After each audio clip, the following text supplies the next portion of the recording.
Anjuran: gunakan headphone untuk suasana yang lebih mencekam.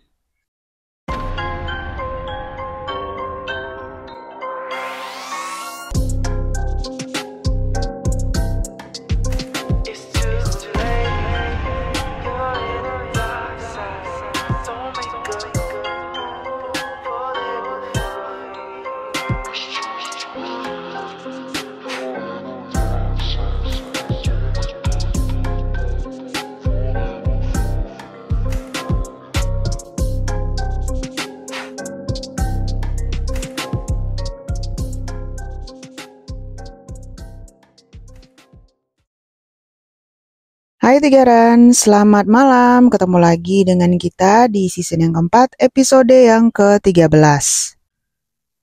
Nah, tanpa berpanjang lebar, ini gue langsung masuk ke cerita horornya aja ya.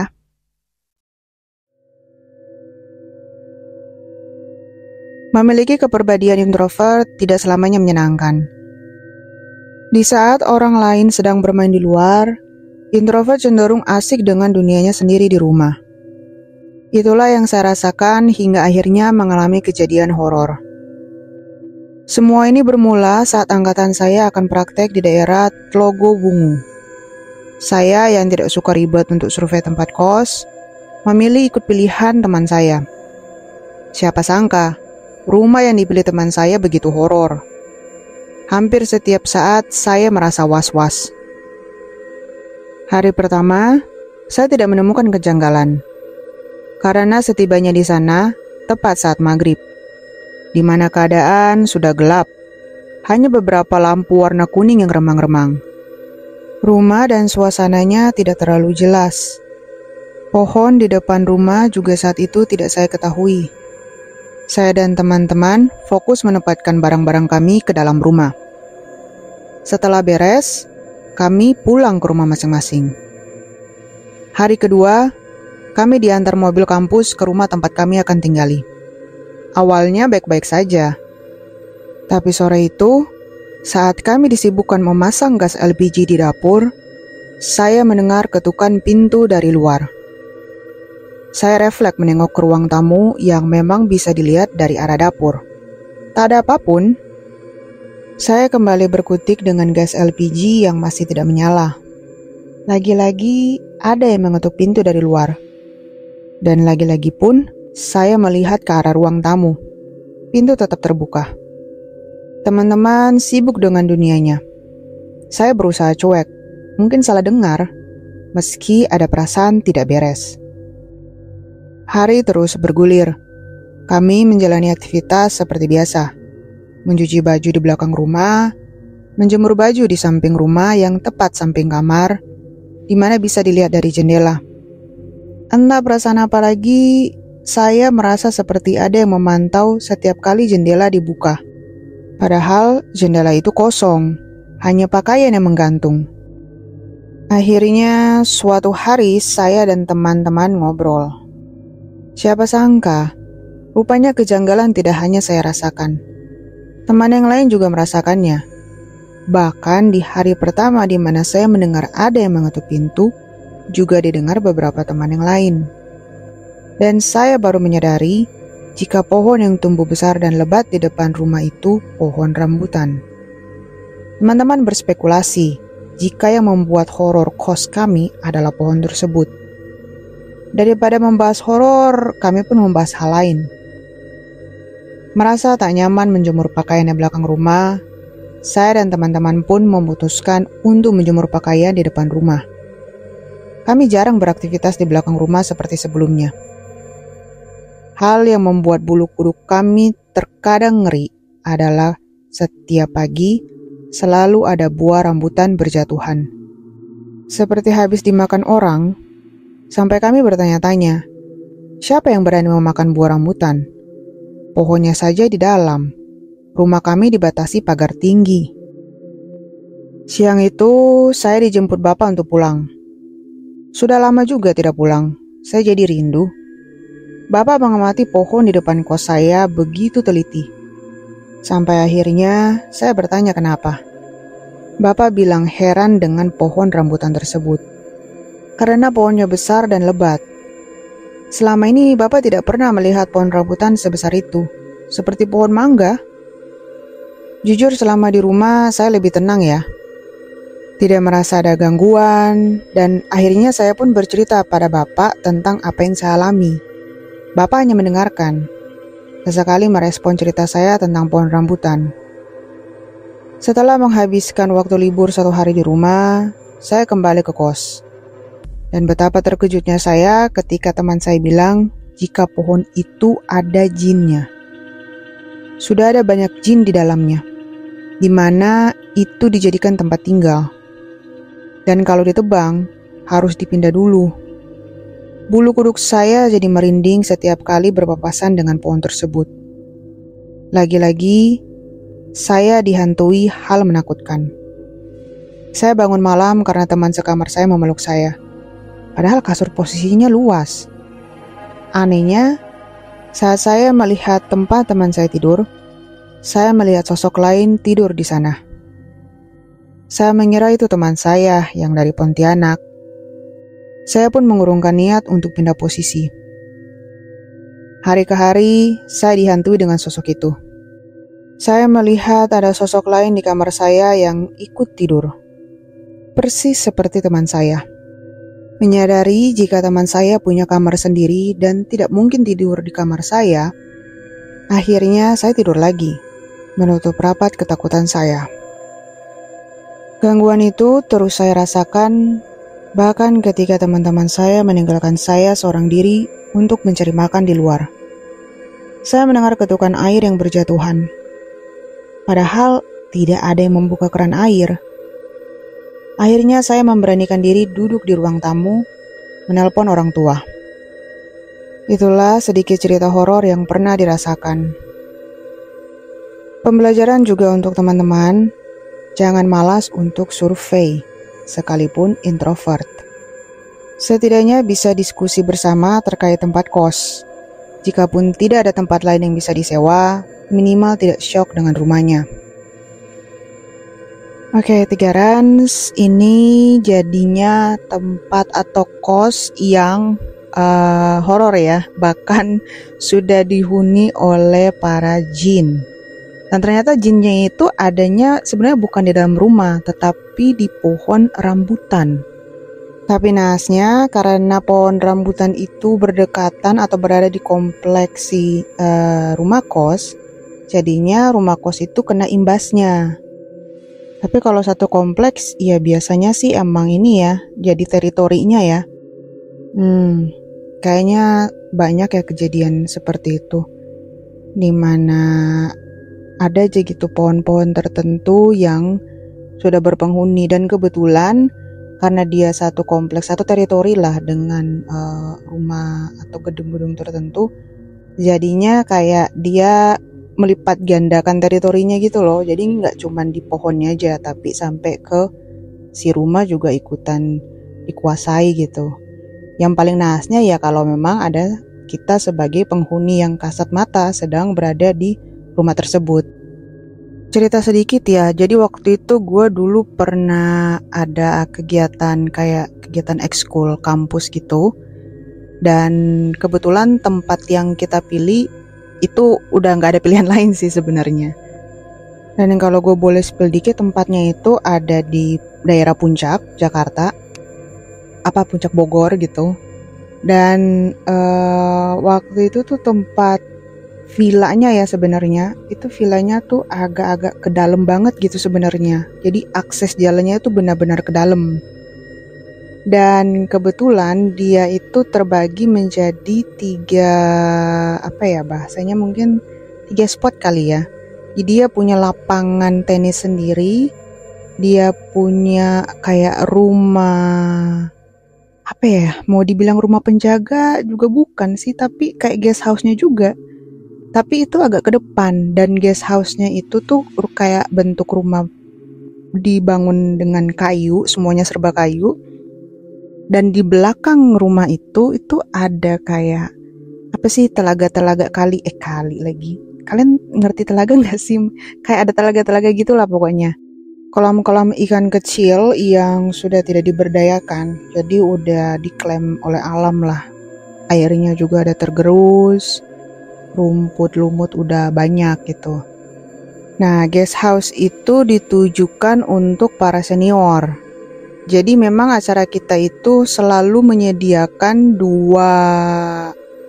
kayak dua lokasi terpisah di satu villa yang sama. Yang mana ada lokasi untuk para senior dan lokasi untuk para junior. Ya, dan calon-calon rekrutannya lah. Nah, sedangkan si rekrutan-rekrutan baru ini beserta para junior, ini letaknya ada di atas. Jadi kita naik bukit dikit, posisinya ada di atas dan itu rumahnya udah rumah beton gitu ya. Nah, posisi rumahnya ini tuh di tengah dan dikelilingi oleh banyak banget pohon lah. Nah, namanya kalau ada di Bogor gitu kan, apalagi puncak tuh banyak banget pohon. Tapi ini pohonnya tuh bukan pohon-pohon bukan pohon-pohon yang minim rimbun daun, enggak. Ini pohon-pohon yang agak-agak sebenarnya agak horor sih kalau dibilang, karena di sepanjang, jadi kalau misalnya kita naik tangga, depannya itu udah si villa atau si guest house khusus si para junior. Sepanjang kanan itu pohon bambu semua. Sepanjang kanan, di sebelah balik pohon bambu itu ada kali apa sungai gitu sih, kedengaran lah airnya dikit gitu. Sedangkan kirinya kan itu udah jurang tuh, udah jurang dengan rumput-rumput lapang gitulah. Belakangnya itu tuh pohon-pohon bukan bambu, tapi pohon-pohon dengan vegetasi yang beragam, cuman tebal lebat gitu. Terus di antara pohon ke rumahnya itu atau gedung itu tuh ada taman-taman kecil yang di tengah-tengahnya tuh diisi sama bonsai gitu, dan bonsainya itu berjarak, jadi nggak banyak berjarak, jadi paling kayak contoh di belakang itu cuman ada 2-3 bonsai, terus nanti di pojok kanan di sebelah kanannya itu 2-3 bonsai juga sebelum ketemu sama vegetasi. Begitupun dengan jalan depannya itu. Beda hal dengan yang si kiri, karena udah jurang, jadi udah minim banget dah vegetasinya gitu. Pokoknya hanya kayak rumput lapang gitu, dan mungkin karena dia menjual pemandangan juga ya, ke arah lapang luas ya si puncaknya itu gitu. Nah, jadi singkat cerita, waktu kegiatan atau acara itu selesai, kita tuh kan ada kayak malam penutup ya, atau acara sebutannya gue lupa lagi, kayak meeting buat evaluasi acara kan. Nah, di situ tuh ada 1-2 senior lah sebagai pemantau ya kan. Nah, waktu kita udah selesai dengan ketegangan evaluasi acara, ditutuplah dengan ya mungkin sedikit jokes gitu kan, sedikit bercanda-bercanda, cerita-cerita gitu. Sampai akhirnya kita masuk ke persoalan tempat atau lokasi. Nah, entah gimana itu ceritanya, pokoknya tiba-tiba nih senior ngomong, aduh next time kalau pilih lokasi yang jangan terlalu ke dalam banget kayak gitu. Nah, makanya itu dia bilang, gak heran kan kalian dapat harga murah banget buat tempat tersebut, karena itu tempatnya udah di dalam banget. Dan bukan persoalan aksesnya ya yang ke dalam, tetapi sekelilingnya. Kalau di puncak itu kan pasti seharusnya vegetasinya ya persoalan, kalau nggak rumah warga ya pasti kebun teh. Nah, cuman ini vegetasinya beda dari yang lain, udah kayak berada di dalam hutan gitu loh. Makanya sekelilingnya vegetasinya itu beragam, dan sorry to say katanya itu kebanyakan pohon bambu. Dan kecurigaannya dari awal ketika dia sampai ke lokasi itu pun terjawab pas acara di malam hari. Kan kita 3 hari 2 malam tuh. Nah, 2 malamnya itu kejawab udah di situ. Jadi infonya sepanjang malam itu kan mereka senior nggak ikut ya, tetapi mereka bebas berkeliaran gitu loh di lingkungan villa itu. Nah, mereka ini ada tempat kayak teras gitu, yang kebetulan terasnya itu ngadep ke taman belakang untuk lokasi rumah yang ada di atas, yang rumah para junior ya. Nah, di teras belakang ini ketika si para senior ini sedang lagi santai-santai nungguin acara selesai, dia bilang kalau dia tuh berkali-kali merasa terganggu dengan pohon bonsai yang bergoyang-goyang, ya, kayak ditiup angin, dan itu lumayan kencang goyangnya. Cuman persoalannya adalah itu malam sunyi, kagak ada angin. Jadi membayangkan gak ada angin sama sekali, tiba-tiba pohonnya goyang. Nah, ujuk punya ujuk, ternyata ada satu junior yang kebetulan waktu itu lagi tidak dalam acara inti, ya kan? Mondar-mandir nih. Nah, pas dia mondar-mandir, main ke teras belakang, dia ngelihat sekelibat, katanya itu di balik pohon bonsai ada sosok lah gitu. Poci katanya. Aduh, kok gue jadi merinding ya ceritanya. Jadi dia ngeliat itu ada poci, dan pada momen saat itu juga dia tuh langsung masuk lagi ke dalam, ngebiarin si para senior-senior ini. Jadi dia nggak ngomong, dia nggak kasih warning, pokoknya didiemin, dia langsung cabut masuk lagi ke dalam. Nah, katanya si senior ini dia ngeh dengan hal tersebut, dan karena terganggu, dia nggak ngelihat sih, tapi maksudnya dia nggak ngelihat si sosok poci itu, tetapi dia ngelihat bahwa si bonsai ini goyang terus, Cok. Karena nggak nyaman dengan situasi saat itu, akhirnya dia ngajak nih teman-teman yang lain, kita balik ke guest house di bawah aja yuk. Acaranya kayaknya masih lama gitu. Nah, itu terungkap lah pada saat lagi si rapat evaluasi itu. Jadi kita tuh yang kayak, iya gue sih nggak tahu ya karena gue di dalam. Cuman nggak kebayang aja gitu loh bahwa ternyata peristiwa itu benar-benar terjadi, dan mungkin pada saat itu momennya di kita itu dia hanya mengklaim di pohonnya. Jadi dia bilang, si senior bilang, syukur-syukurnya sih dia hanya ngeklaim di pohon, nggak nyampe ke rumah gitu. Cuman dia sempat nanya, senior bilang dia sempat nanya, itu orang pertama yang nyampe di villa, kalian ngizin nggak gitu? Artinya ngizin maksudnya permisi gitu ya. Kebetulan orang pertama yang nyampe itu kan anak-anak perkap gitu kan. Dan kebetulan anak perkapnya bilang, oh sempet kok izin gitu, cuman memang di dalam rumahnya aja, nggak sampai ke luar-luar taman, karena kita nggak nyentuh sampai keluar taman. Terus dia bilang aja, next time kalau ngizin itu kan kalian keliling tuh, keliling jangan hanya di dalam, tapi keliling sampai keluar, dan izin juga sampai keluar. Karena ya istilahnya kita kayak ya ngizin aja gitu loh, numpang gitu kan bentar gitu loh, 2-3 hari, apalagi kita tahu bahwa kita bakal membuat sedikit keributan di tempat tersebut. Nah, kira-kira gitulah. Ini gimana nih? Ini udah 2 cerita nih yang gue kasih nih.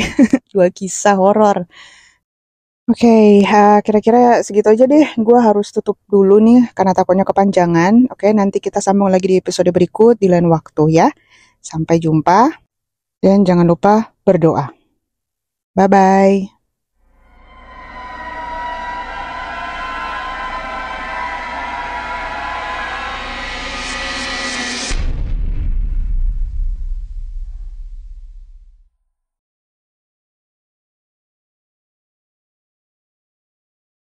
Assalamualaikum warahmatullahi wabarakatuh. Hai semua, hai Tiga Rans. Kembali lagi dengan gue di episode 14. Gue ya, semoga lo tau gue siapa ya. Kalau misalkan kalian denger trailer kami, pasti kalian tahu deh gue siapa. Oke. Jadi sebelum gue masuk, gue mau nanya nih, gimana sih minggu pertama kalian tuh masuk kuliah, masuk sekolah, masuk kerja, atau mungkin ada yang belum masuk? Enak ya. Semoga kalian memiliki hari atau minggu yang sangat-sangat luar biasa. Jangan lupa selalu bersyukur, oke? Dan gak lupa juga gue mengucapin selamat kembali, selamat datang. Semoga kalian terhibur dan selamat merinding. Tanpa babi bu, kita langsung masuk aja ke ceritanya. Selamat mendengarkan. Hai semuanya, gue bakal cerita sedikit mengenai pengalaman pribadi gue dulu. Semoga kalian terhibur setelah membaca cerita ini. Jadi ini adalah pengalaman gue pribadi yang gue alami pas gue masih di SMP, ya sekitar 6-7 tahun yang lalu. Gue mulai ceritanya. Hari-hari sebagai anak baru gede, gue lewati seperti biasa. Pergi sekolah pagi-pagi naik sepeda sama teman-teman. Di sekolah juga gue gak termasuk anak yang ngelakuin hal-hal aneh kayak nyolong gorengan ibu kantin. Tunggu, sorry banget gue potong nih. Tapi emang iya ada yang nyolong gorengan. Gorengan cuy di kantin. Sumpah gue seumur hidup kalau ada yang jualan gorengan enggak loh gue nyolong. Walaupun gue kenal sama pedagangnya, tapi enggak loh gue nyolong. Biasaan anak-anak nih. Oke, gue lanjut ya. Sorry, gorengan aja dicolong. Oke. Gue termasuk anak yang baik-baik. Karena prinsip gue, kalau kita bisa ngerangkul orang yang gak suka sama kita, dia juga lama-lama bakal respect sama kita. Pulang sekolah pun gue gak sering tuh nongkrong-nongkrong gak jelas, kayak yang anak-anak seusia gue waktu itu lakuin. Gue lebih milih pulang karena emang udah capek seharian berada di sekolah. Udah 1 minggu ini, rumah yang ada di samping rumah gue lagi direnovasi. Kabarnya, pemilik lamanya udah ngejual ke orang baru yang gak lain adalah saudaranya sendiri. Selama 1 minggu pula, gue agak kurang nyaman di rumah, karena berisiknya suara mesin-mesin yang lagi ada di samping rumah gue itu. Tapi ya gak apa-apa, siapa tahu nanti tetangga barunya punya anak cewek cantik yang bisa aneh gebet. Bisa aja nih orang. Aduh, sumpah nggak bisa nggak ngekomen ini. Ada aja ya, bisa aja nyari kesempatan nih. Masuk minggu kedua renovasi rumah yang ada di samping rumah gue. Ada kejadian aneh. Jadi ceritanya bokap gue melihara burung hias gitu yang ditaruh dalam rumah. Ya burungnya banyak banget.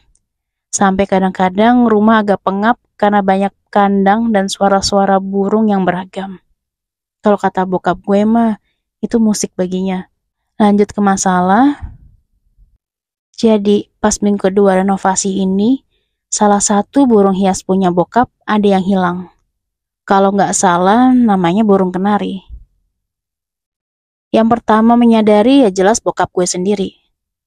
Setiap pulang kerja, emang bokap selalu ngurus burung-burung hiasnya. Kayak bersihin kandangnya, atau hanya sekedar ngasih makan. Jadi hari itu bokap yang mau ngasih makan burung kesayangannya tiba-tiba kaget. Si burung gak ada di kandang. Posisi kandang saat itu adalah sisi kayu sampingnya dirusak. Bokap langsung nanyain ke nyokap, kok bisa hilang? Padahal nyokap mengaku seharian ada di rumah.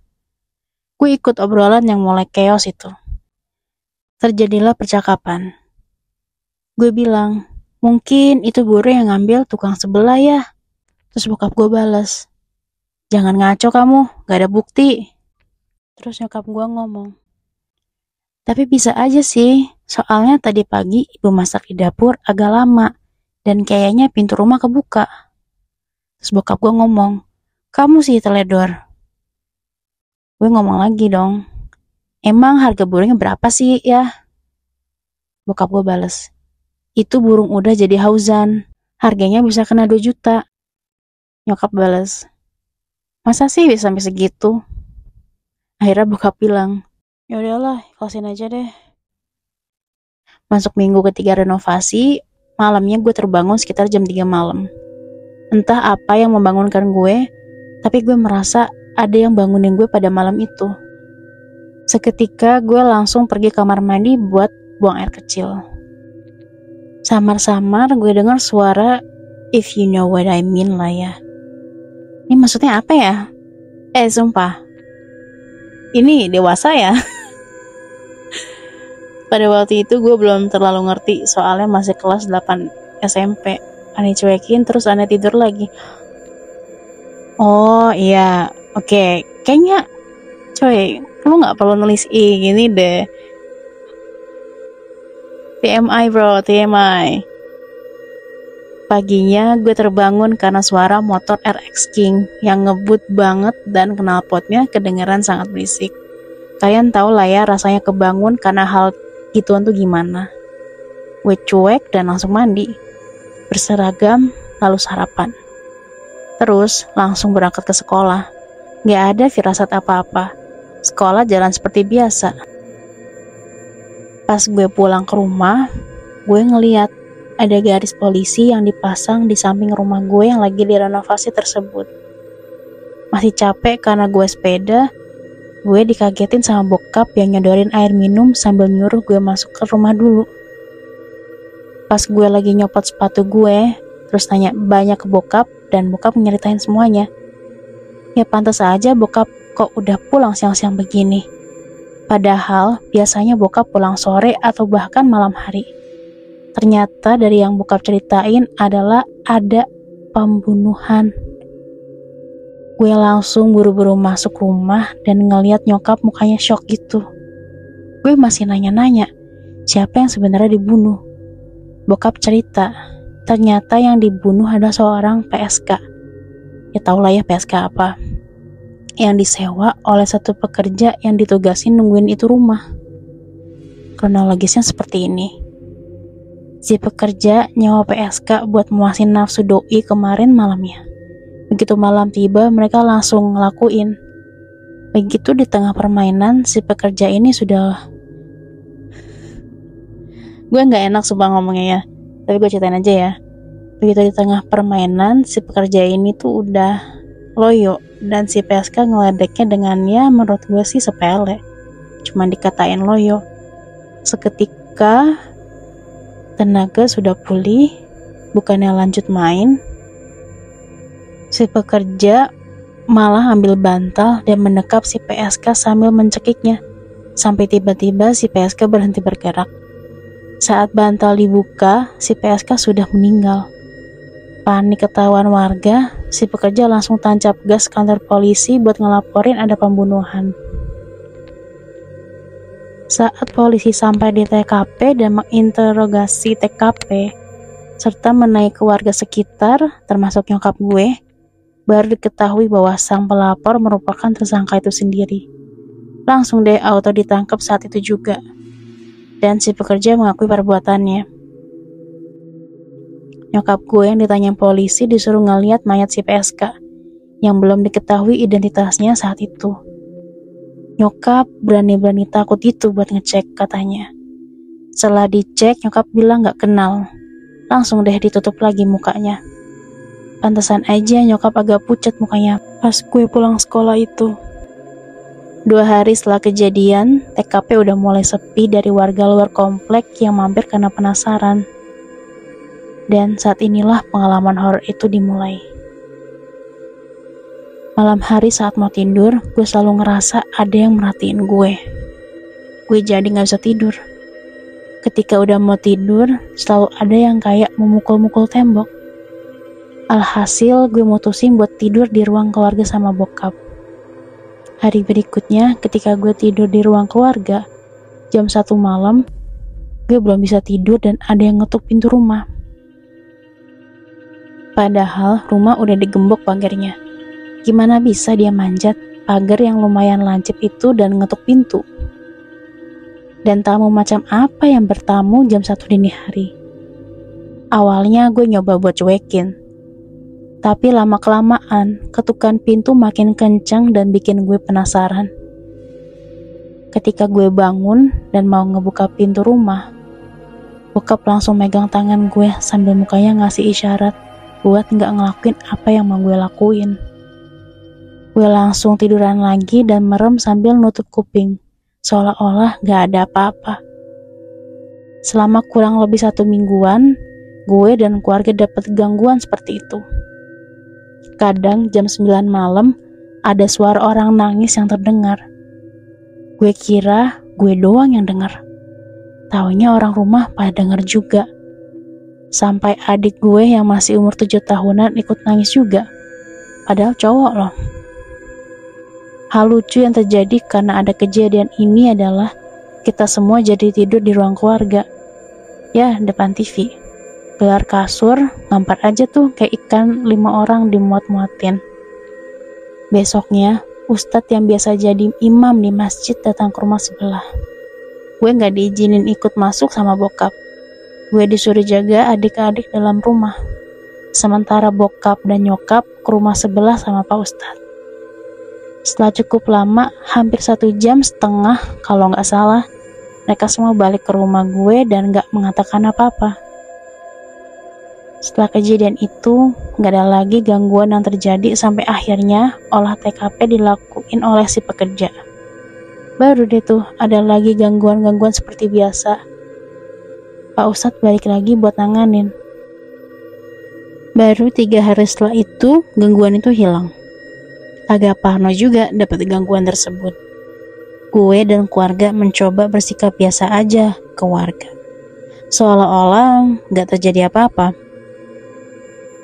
1 tahun setelah kejadian itu, ada yang mau ngisi itu rumah. Nanya-nanya ke nyokap, buat langsung dihubungi sama yang punya rumah dulu. Setelah deal, baru deh ada yang ngisi itu rumah. Hari-hari jualan seperti biasa. Pengisi rumah yang baru jualan pempek yang enak banget. Gue sering banget beli di sana. Iseng lah gue nanya, betah gak di sini? Jawabannya cukup bikin merinding. Katanya, saya bisa dibilang betah-betah aja dek. Cuman istri sering ngeliat penampakan sama denger orang nangis. Saya dengar-dengar ini rumah bekas ada pembunuhan ya dek. Gue mengiyakan. Setelah itu 1 minggu atau 2 minggu kemudian mereka sekeluarga pindah. Alhasil rumah itu kosong lagi. Tapi herannya, keluarga gue gak pernah dapet atau ada gangguan lagi. Sekarang itu rumah udah ada yang ngisi lagi. Yang ngisi nenek dan cucunya. Seperti biasa, awal-awal ngisi rumah memang dapat gangguan. Cuman si nenek lebih banyak nyuekin aja katanya. Gimana menurut kalian? Maaf kalau berantakan ya ceritanya. Sorry, ini ada 1 atau 2 hal yang harus gue mengenai yang tadi tuh yang dibilang dia bangun malam-malam dengar suara yang suaranya if you know what I mean. Jujur gue kira tuh suara-suara ini loh, kayak entah orang nangis atau orang ketawa. Bukan orang ya, maksudnya kayak hantu ketawa, hantu nangis. Tapi ternyata maksudnya tuh orang yang lagi ngelakuin. Gak ada ini loh, kayak pemberitahuan gitu ya, trigger warning kali maksudnya ya. Aduh, untung podcast kami ini ya dia untuk yang 18 plus gitu ya. Jadi ya kalau masih ada anak-anak sekolah yang dengerin, maaf aja ya. Cukup tahu aja sampai situ. Oke.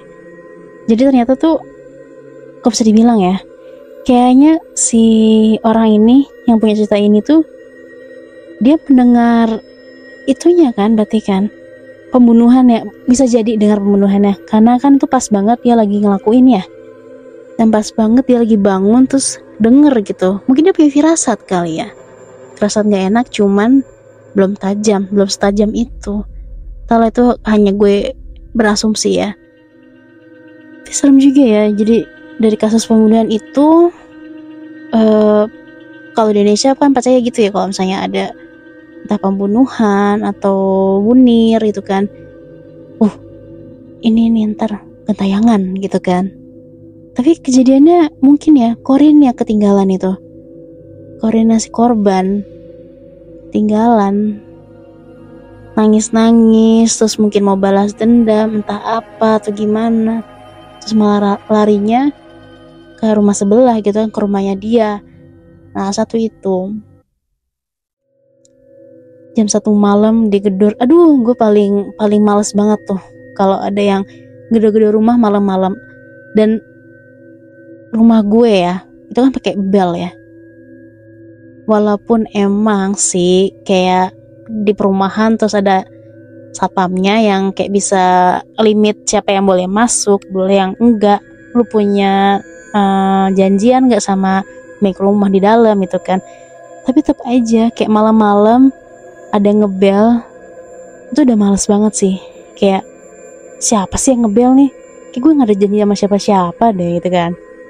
Even walaupun gak jam 1 ya, kayak jam 9 itu kan. Kalau di rumah gue kan jam 8, gak jam 7.30 udah pada naik ke atas semua ya, udah pada masuk kamar lah. Jadi kalau jam 8, jam 9 ada yang ngebel tuh kayak, duh siapa sih? 5 jam 1, ngeri deh pokoknya. Ada yang gedor-gedor apa jendela ya tadi katanya, jendela apa pintu, tembok. Rumah gue juga sering tahu ada yang kayak, kalau gue bukan gedor-gedor sih, lebih kayak ada yang lagi maku malam-malam. Iya, maku tembok. Kayak lu malam-malam ngapain, lu mau masang apaan sih gitu kan. Cuman lagi gue nggak mau berasumsi yang buruk atau negatif ya. Kita husnuzon aja, percaya mereka mungkin lagi emang butuh mau naro foto kali ya. Kayak ini pengalaman cerita baru sih, gue baru denger nih, baru baca, baru dapet cerita mengenai kasus kriminal begini ya. Oke, sekian ya, gue gak mau terlalu panjang, terkadang bosen lagi, semoga enggak ya. Oke, oh ya, jangan lupa kalian follow, kalian like, share juga podcast kami ke sosial media kalian. Ikutin kami nih, jangan lupa ya. Di YouTube ada, Twitter ada, TikTok ada, Instagram ada. Tinggal Facebook yang belum. Oke, kalian juga bisa share cerita kalian di link yang udah kami siapin ya. Di mana tuh? Bio-nya Tigerans, oke? Sampai bertemu di episode selanjutnya. Dadah.